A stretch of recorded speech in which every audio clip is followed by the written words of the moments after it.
મળતી માહિતી મુજબ જાડેશ્વર ગ્રામ પંચાયતની માસિક બેઠક મળી હતી।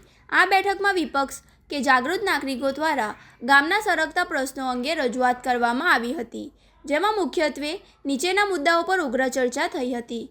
પંચાયતના કેટલાક સભ્યોએ તાજેતરમાં જ પંચાયતના કામોમાં થયેલા ભ્રષ્ટાચાર મુદ્દે વિવિધ સરકારી કચેરીઓમાં પુરાવા સાથે લેખિત અરજીઓ કરી છે, જેનો આ બેઠકમાં ભારે વિરોધ કરાયો છે। છેલ્લા 1 મહિનાથી ગામમાં મીઠા પાણીની ભયંકર તંગી છે, જે બાબતે સભ્યોએ શાસકોને ઘેર્યા હતા। ચોમાસું નજીક હોવા છતાં ગામમાં પ્રી મોન્સૂન પ્લાનિંગની વેટ ઉતરાઈ રહી છે। આવા આક્ષેપો સાથે સવાલો પૂછવામાં આવ્યા હતા।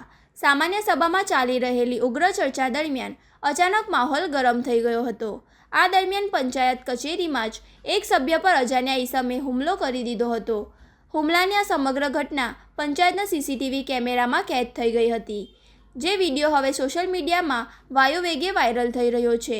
ગ્રામ પંચાયત એ લોકશાહીનું પાયાનું માળખું છે, જ્યાં જનપ્રતિનિધિઓ જ સુરક્ષિત ન હોવાના કારણે હવે પંચાયતની કાર્યપદ્ધતિ સામે અનેક સવાલો ઉઠી રહ્યા છે। ચર્ચા એવી પણ છે કે ભ્રષ્ટાચારના પુરાવા બહાર લાવનારા સક્રિય સભ્યો ડરી જાય અને પોતાના અવાજ બંધ કરી દે તેવા હેતુથી આ માધ્યમ અપનાવાયું છે।